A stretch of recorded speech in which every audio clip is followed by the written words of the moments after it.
Only in America. Only in America. Only in America. Only in America. Only in America. Only in America. Only in America.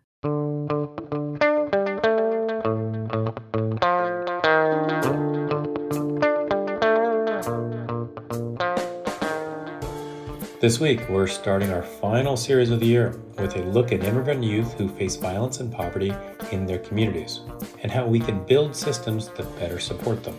They face trauma from the journey, right? Coming in from dangerous places, being kidnapped when they're passing through Mexico and the cartels, or even from Mexican immigration officers as well.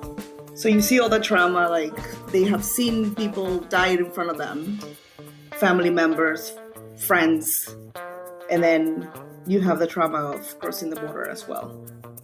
From the National Immigration Forum, I'm Ali Nirani, and this is Only in America.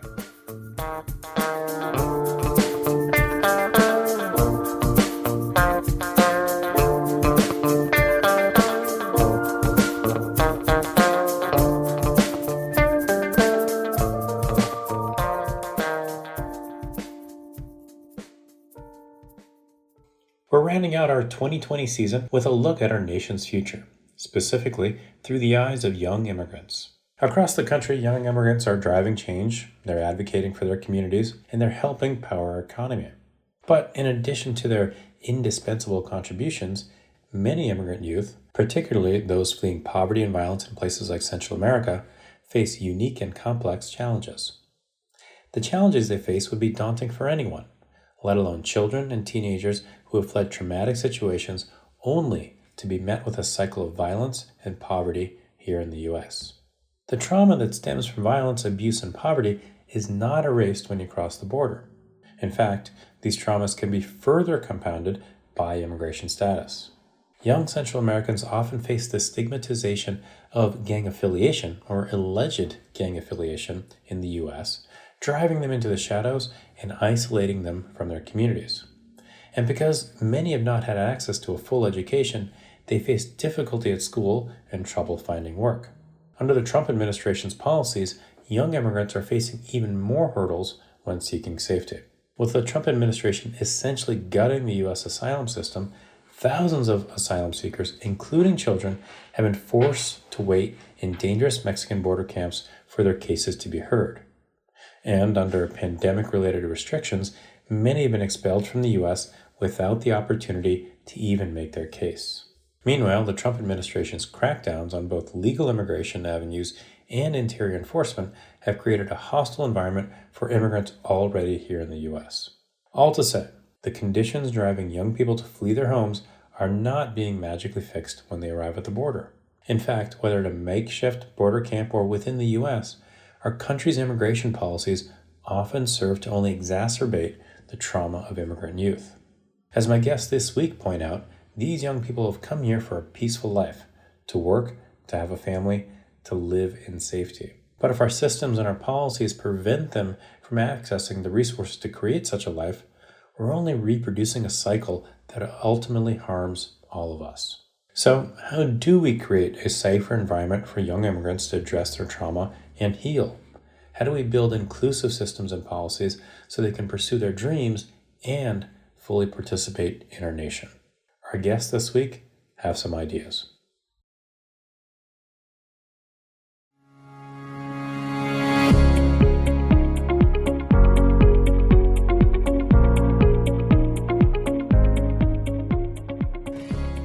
Support for the National Immigration Forum comes from the Carnegie Corporation of New York, supporting innovations in education, democratic engagement, and strengthening international peace and security. And from Humanity United. When humanity is united, we can bring a powerful force for human dignity. To See Each Other is a documentary series that complicates the narrative about rural Americans in our most misunderstood and often abandoned communities. Host George Gohl, a leading grassroots organizer, travels to Michigan, Iowa, New Jersey, North Carolina, and Indiana to reveal how small-town folks are working together in fights for everything from clean water and racial justice to immigration rights and climate change.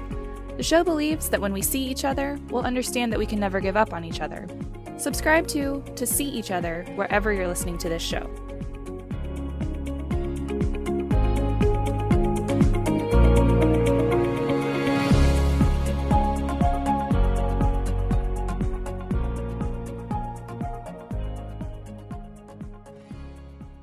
guests today are Molly Baldwin and Victoria Ramirez-Morales. Molly is the founder and CEO of Roca, an organization based in Chelsea, Massachusetts. Roca's mission is to disrupt the cycle of poverty and incarceration by helping young people transform their lives. Roca does incredible work with programs that had major impact on the community for decades. In fact, I've known Molly for decades. From when I lived in Boston, and I gotta be honest with you, I have learned so much from her.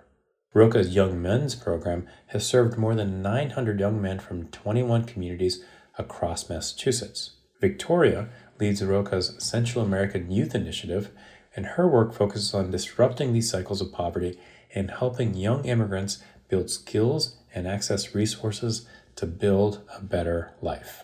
Molly and Victoria's work is centered not just on providing services for young immigrants, but identifying the systems that create these cycles in the first place and working to change them.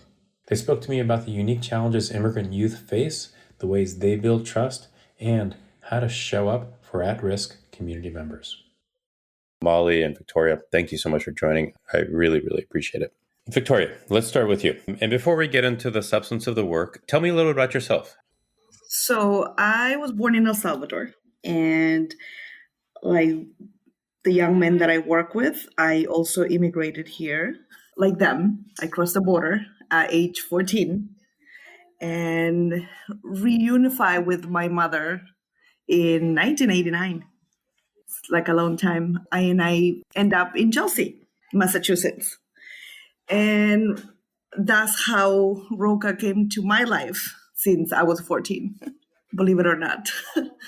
I was engaged in Roca since I was 14 myself. Back then, it was a little bit different of what Roca is now, but, with a lot to give to the young men here in Chelsea. Then I moved on to my previous jobs, but in 2015, I started working with the young mothers in Roca. And after that, in 2016, I was moved to the young men, working with Central American young men. And you live in Chelsea now? I live in Chelsea now. So Molly, tell me a little bit about yourself and the story of Roca. Thank you so much for meeting with us. We're so proud of you, Ali, and everything the National Immigration Forum is doing, and ready to help in any way we can. So we started Roca in 1988, and really in a funny way, the organization now is much more like it was in the beginning than the middle, working with young people on the streets, lots of immigrant young people, particularly undocumented young people and young parents. And over the years, we did lots of things. I hope we did more good than bad. We're a well-known youth development organization. We did youth, family, and community work, worked with young people who've got all kinds of different, interests and challenges going on. And then began really in the around 2006, 2007, getting very focused again. We always worked with immigrant and refugee young people. But we got very focused on the young people who sort of had the least amount of support, at the highest risk for gang involvement, really struggling with engaging in school or employment or other programs. And, are enormously privileged today to have a pretty remarkable team continuing outreach outside through this pandemic and working with young people, many from Central America, as you know. So tell me, going back to 1988, why did Roca come to be? And where were you before that moment? But I'd done a lot of youth work and worked around a lot of criminal justice and prison issues and organizing. And Roca started really under initiative of the former governor Dukakis. He had some key things that he thought would help people break out of poverty, one of which was teen pregnancy. And a really great group of people had written a plan. It was sort of written by adults, though. And so when I started in 1988, really thought, well, we're going to help young people make different decisions. We really have to plan around the young people. And we're able to meet lots of young people in Chelsea, always from other countries. At that period and over the years, Central American, people from African countries, people, from wars in Europe over the years. It was just for decades, it was sort of like the Poor People's United Nations. And just really got focused on the group that just wasn't connecting and figuring out how is it we connect with this group. And particularly, immigrant and refugee young people, just having witnessed just unspeakable amounts of violence, just struggled so hard to come to safety and facing lots of challenges here. And you said something really important, planning around young people. Let's kind of jump ahead to where we are now. And Victoria, in your work every day, what does that look like, planning around young people? What are young people who are coming from, whether it's Central America or elsewhere? What trauma, what challenges are they presenting to you at Roca every day? So they're, fleeing from gang violence in Central America. The challenges that they have is like, even if they're not in a gang, right? The way that the territories were put in the barrios in Central America, it's like they have to choose a side, right? So when they come here, they see that the same type of violence that they're fleeing, they're here. They face a lot of child abuse, mistreatments from homes, right? Workplaces that they work. I've seen kids that face sexual abuse, domestic violence, seeing the families, between parents or other family members. They face poverty, struggle to eat, or being able to go to schools. They face racism as well, especially the indigenous and the Black Central Americans that they're overseen too. They face trauma from the journey, right? Coming in from dangerous places, being kidnapped when they're passing through Mexico and the cartels, or even from Mexican immigration officers as well. So you see all the trauma, like they have seen people die in front of them, family members, friends, and then you have the trauma of crossing the border as well. And what type of work are you doing with them, Victoria, whether it's the work with the young men that you do now or even in the past with young mothers? So with the young men, we do relentless outreach, right? Once we get a young man referred, mostly my young men the referrals come from the high school. So we start with giving them life skill classes. One of them is CBT, cognitive behavior theory, which that was all new for me, Ali. I usually personally in my life, and since working in Roca, I discovered my own traumas as well. But we work with them with these curriculums at school and outside of school. When schools refers them and stigmatize them as gang members or gang affiliations, we go look for them at their houses, engage them to bring them to the program, build a relationship with them. That's the most important one, because once you build a relationship, they're like more open to the help that Roca has to offer.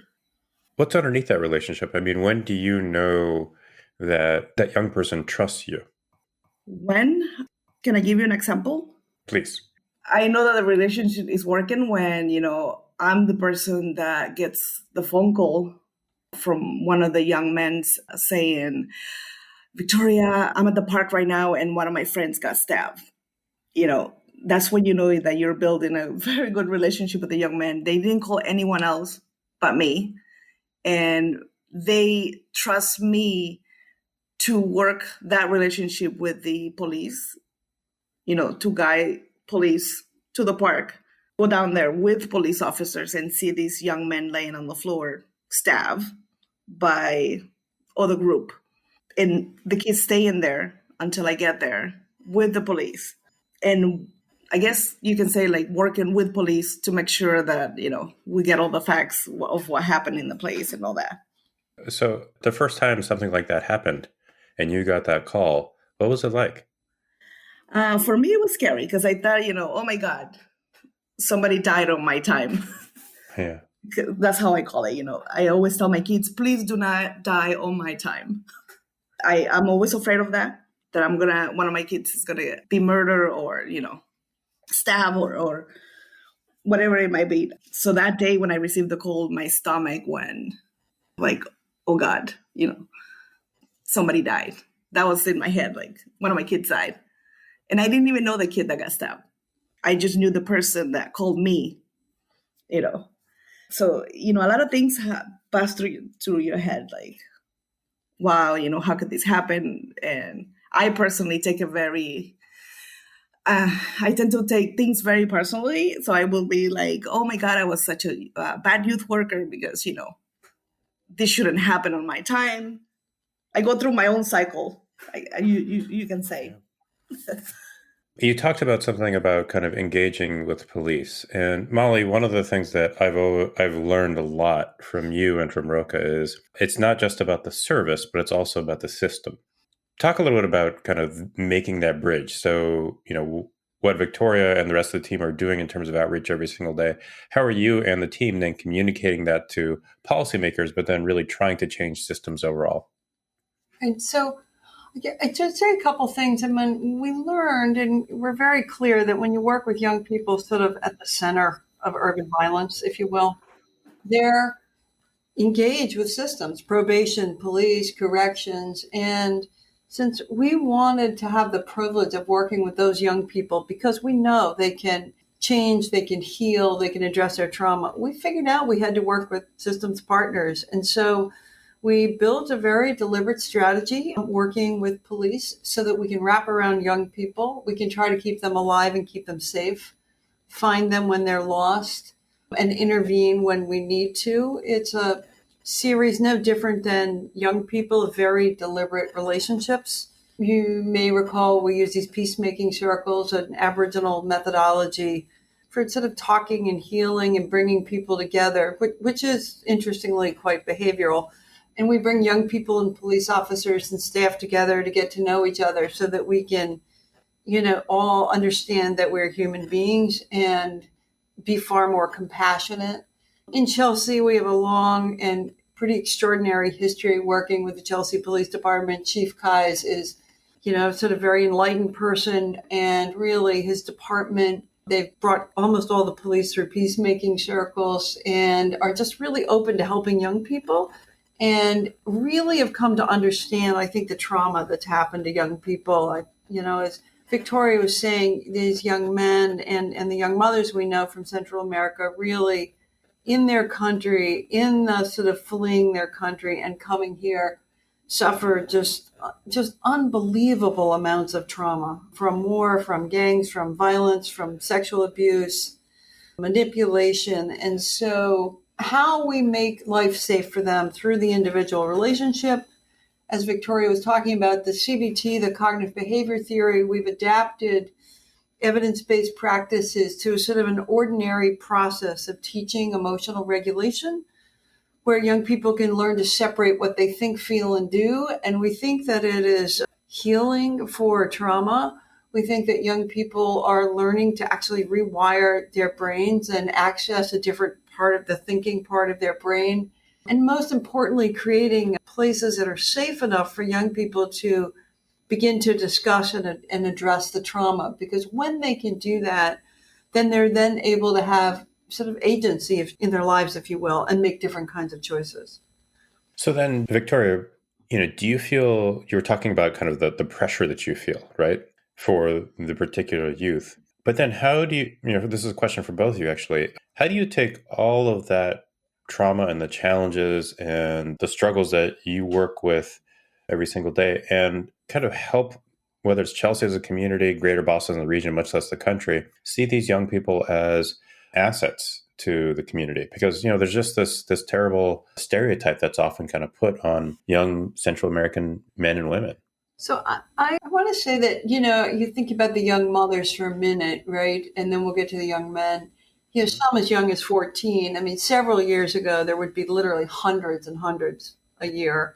At the moment, we probably have about 40 young mothers who are undocumented, all with horrific stories. Every one of them wants to be a good mother. Every one of them wants to go to work. Every one of them wants to have a family just like you and I. And I think what's important is to help people understand that they're children, no different than these young men. You're 14 and 16-year-old, having lived through all these things, just like your children, they want a life, they want to be happy. They want to participate in the world. And what we've learned is that if we can create enough safety, we can create enough partnerships, give them the skills really to start to heal, things can start to change. Obviously, with young people who are undocumented, there's another set of complications around immigration. We're very proactive with our partners around getting U visas and temporary visas and work permits and working on asylum cases. And you just get to witness the most extraordinary, it's heroic, really, of of young women and young men who've been through all these changes, who are feeling better, not hurt, able to participate, raising their kids the way they want to, going to work or going to school and succeeding, or, doing something fun, right? And it's so extraordinary to watch. And, I think it's just really part of our job is to help everybody understand they're our children. They're all our children. True. And Victoria, how do you help the broader community see all the great things of the community that you work with? I guess, I speak a lot, like, especially in schools, talk about these kids. All my young men, they're hard workers, right? Beside the stigmatized of affiliation with gangs, they all work. They all want to work legally. Unfortunately, they don't have the ability to have a working permit as fast as they can, as they want. But, they work so hard. Like Molly says, they all have dreams, of that American dream of having a house here, family, work, having their status, a green card. That's what they come here for. Like, they want to have I can say, like, a peaceful life other than what they had in Central America. And they come here and they face all these challenges as well that they had in Central America, like not having the ability to have a working permit. That's a big challenge that they have here. Schools that are not ready for them, when I said they're not ready for them, it's like I have kids in school that have come 5-6 years ago, and they're still in high school on 10th grade, still learning English. And I remember when I came to this country, it only took me 1.5 years to learn English. Mm-hmm. There were not a lot of Central Americans like they used to now here, but I see like all the opportunities that I had in my time, and I see my kids, and that gives me so much frustration. Like, I had an opportunity to work in an office. That was my first job because I knew the language, right? And by the way, Molly got me my first job. and I didn't have documents at that time. And I was working in an office. Not that, washing dishes, it's a bad job. And I try to tell all my young men, like I said, if you come here and we learn the languages, but it's not that they don't want to learn the language. It's just like the school system here is not fit, I guess, for all this population that is arriving here. There's not enough support with English learners, kids. And their level of education that they come from Central America too, because it's very low. I think too, Ollie, you know the statistic better than I do, but, all across the country prior to the past couple of years, the only population growth anywhere and the growing workforce across the nation were immigrants and refugees.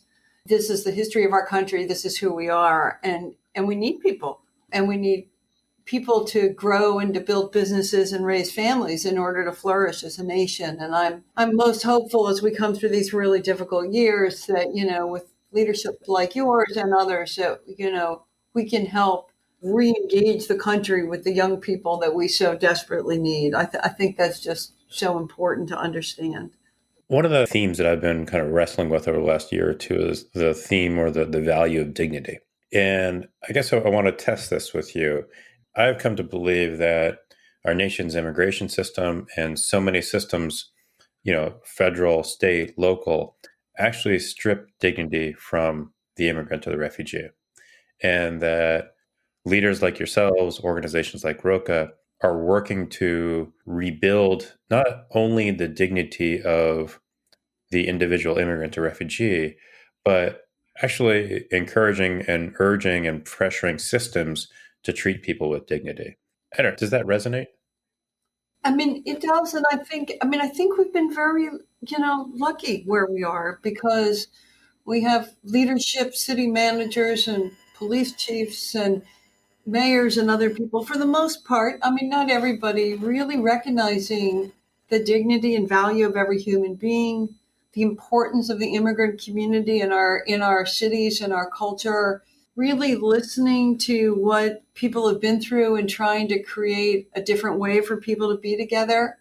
And I realize in a way, living in Chelsea, leading our organization from Chelsea gives us an interesting, worldview, maybe from other players. But, we see more and more of that. And that was part of our reason to work with police and work with the Department of Children and Families, and who we have an extraordinary relationship with around the young mothers and their children, and the Department of Transitional Assistance, and really bringing people together to see the power and the value in every single human being.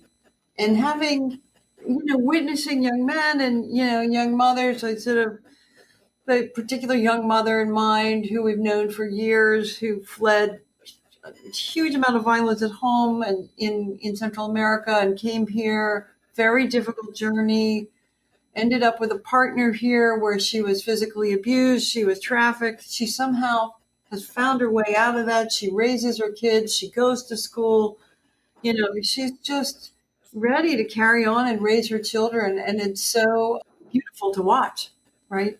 And, if you didn't know, you'd just think here's this strong young woman finding her way. But when you know a little about what's happened, it's pretty remarkable. And, all of these young people who've come from Central America have been through so much. So, the more we can understand it, the safer we can make it for people to address their trauma and heal, the more able each of those young people will be to fulfill their dreams and to participate in our nation.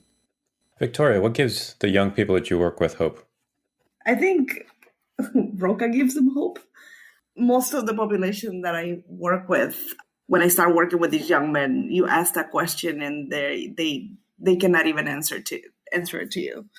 So I think Roca gives hope. Showing up for them gives them hope. Like they don't feel another person is living their life, gives them hope. I have a young man that I just actually spoke to him last night. One of my first kids that I got when I started working with the young men, and he's actually deported. This is a kid that we fought for him a lot, and he was telling me that, he's in El Salvador, in a place where he doesn't even know the place where he's at. He's hiding because he has while he was in prison, he had some tattoos done in his body, and so he's hiding from all that. And he was telling me how, he's like, thanking me. He's like, Victoria, thank you for everything you did for me. And, I know that I did bad choices, but you were always there for me. And I wanted to thank you for that. That gets me very emotional because that was a kid that gave me such a hard time. But just hearing those words from him, he's in El Salvador. Probably, who knows if he's going to survive the life where he's at. And he's still like telling me, he's like, Victoria, I have all the words that you told me. And I promise, I'm going to change. I'm going to see if I can make a life here in El Salvador. If not, he says, I'll see you soon. See what the girls in the border. But, that is a lot for me. Just hearing those words, maybe at the moment he did not listen to everything that I needed to say, but just for him, to contact me through social media and tell me these words is enough for me to say, okay. So gives me hope to continue working with these young men. Because sometimes, I go through phases that, oh my God, they're never going to listen to me. I'm going to have all these kids deported. They're going to get killed in El Salvador or Honduras, wherever they come from. But that gives me hope. So I'm hoping that I give hope to them, to see a better life here in the United States. Victoria, how do you create distance for yourself from the work? Because it's so deeply personal. Yeah, well, honestly, I'm the worst when it comes to put boundaries. I don't have boundaries. I don't even know what boundaries is. So it's hard for me. Mm-hmm. I take it very personal, I guess, because I feel connected to them through my own, childhood traumas that I went through. It was different back then, I immigrated El Salvador because I wanted to be close to my mom. And, but the violence that I flee from was our civil war, There was it wasn't a gang violence, And I feel like these kids have seen more than what I saw in my time. I have that connection with them. Like I understand what they go through and what they feel. And I was like them. I was rebellious like them when I came here to my mother. They have gone through the same stuff. I have gone through the same stuff that they went through. Like, coming to a parent that they haven't seen for years and don't have a relationship with that person. And I was lucky enough that I had a mother that, took a time to get to know the new daughter that she had and work, on our relationship. And that's why I'm at where I'm at, because she was kind of like a column for me. But a lot of these young men don't have that. And that's what we are, Roca staff, is that column that they don't have to have that resilience. It's a great way to put it. Not everybody has a column. Victoria, thank you for sharing. And more than that, thank you for the work that you do. And Molly, thank you for the work that you do. But I have one final question for both of you. The name of the podcast is Only in America. So my final question is just a request to finish this sentence. Only in America, ... Oh, boy. Only in America we can meet extraordinary people from all over the world. Yeah. There you have it. I was going to say a funny one. Only in America you will find the greatest pupusas, but no. That's perfect. That's perfect. At her mother's house. That was at her mother's house.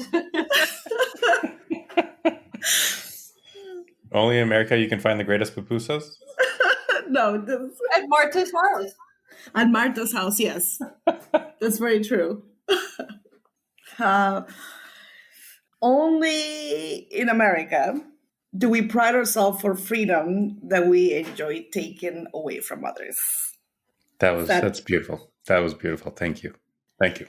Victoria, Molly, I am so appreciative of being able to spend a little bit of time with you, learn more about Roca, about each of you as people, and, just incredibly grateful for the work that you both do every single day. So I hope to visit Chelsea again sometime soon. I miss Chelsea dearly, and I hope to see you all soon. But thank you. Well, thank you, Ali. Thank you. And thank you for having us. Victoria, I'm just so lucky to know you.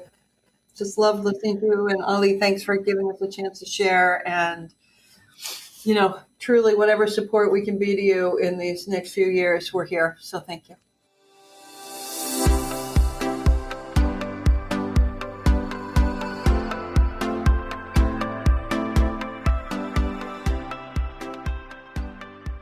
Molly Baldwin is the founder and CEO of Roca.